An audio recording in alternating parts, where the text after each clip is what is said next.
natin ang kwentuhan kasama si Ate V. Ano po mas gusto nyo? Mag-artista o mag-governor po? Patay.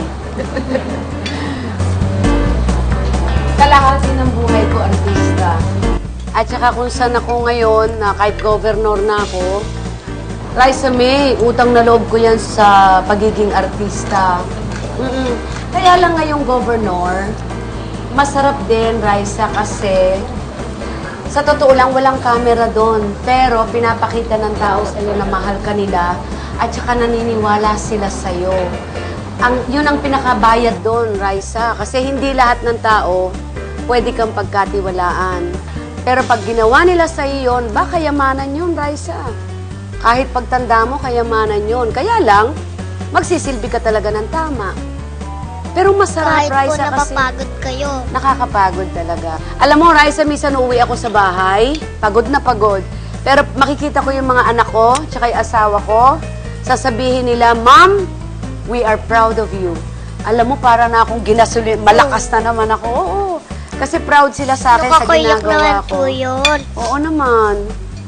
Hindi madali, but fulfilling. Yung maganda, very fulfilling, yung may halaga yung buhay mo. Pero pareho kong mahal. May miss kong gumawa ng pelikula, I'm sorry. Gawa tayong pelikula. Oo nga po eh. Pag-walling tayo. Sabay tayo mag-walling pag may pelikula tayong ginawa. Opo, mamaya mag-acting na po tayo. Patay kang bata ka. Ikaw nga, galing-galing mo umakting sa Kaya show po. eh. Nakikipaghabulan ka pa eh.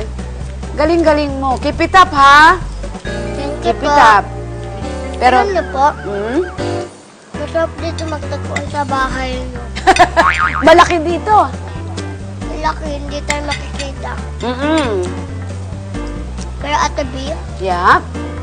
ang naisip ko lang po, minsan po ba, may lumadating na naisip niyo, ayoko na maging governor. Ayoko na. Naisip niyo po ba yun? Minsan, kasi hindi madali, Raisa. Minsan para bang, ayoko na, suko na ako, para bang pahinga naman ako kasi bata pa rin akong ganyan, nagtatrabaho na ako, Raisa, pareho tayo. Minsan parang gusto ko, ayoko na, pahinga naman ako. Gusto ko naman pumasyal na, bigyan ng oras yung sarili ko. Kasi trabaho ako ng trabaho.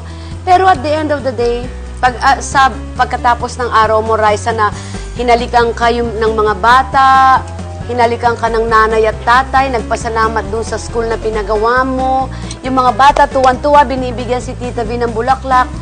Raisa, nawawala lahat yung pagod ko. Para bang balik uli ako ay gusto ko uli ito dahil ang sarap ng pakiramdam. Ikaw ba hindi napapagod sa ginagawa mo? Minsan po, napapagod din po ako. Pag napapagod ka, okay? Pero masaya rin naman po kasi naglalaro po ako. Ganun lang po. Ganyan ang pakiramdam ko. Napapagod din ako pero masarap din, tama? Opo. Yan, ganyan ang pakiramdam ni Tita V. Nabusog ka na? Ha? Tutok na po yung damit. Bumukas na yung damit mo, patingin. Sinara mo na? Damit ko po. Ibig sabihin, busog ka na, hindi ba? Konti na lang. Oh, sige, konti. Okay lang. Ate V, Yes. ay gusto pa po kayong gawin? Marami pa, Raisa. Marami pa. Kaya lang, alam mo, Raisa, may termino o taon na dapat lang pwede magsilbi bilang gobernador.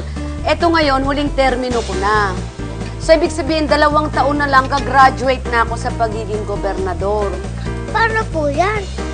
Malungkot po yung mga taga Batangas. Ako rin nalulungkot kasi marami pa akong gustong gawin sa Batangas. Kaya lang, limitado yung oras at araw at taon. Pero marami pa akong gustong gawin. Pero Yan. kahit po Okay. hindi governor, nakatulong pa rin po kayo. Oo naman. Hindi naman kailangan maging politiko ka para makatulong ka sa tao.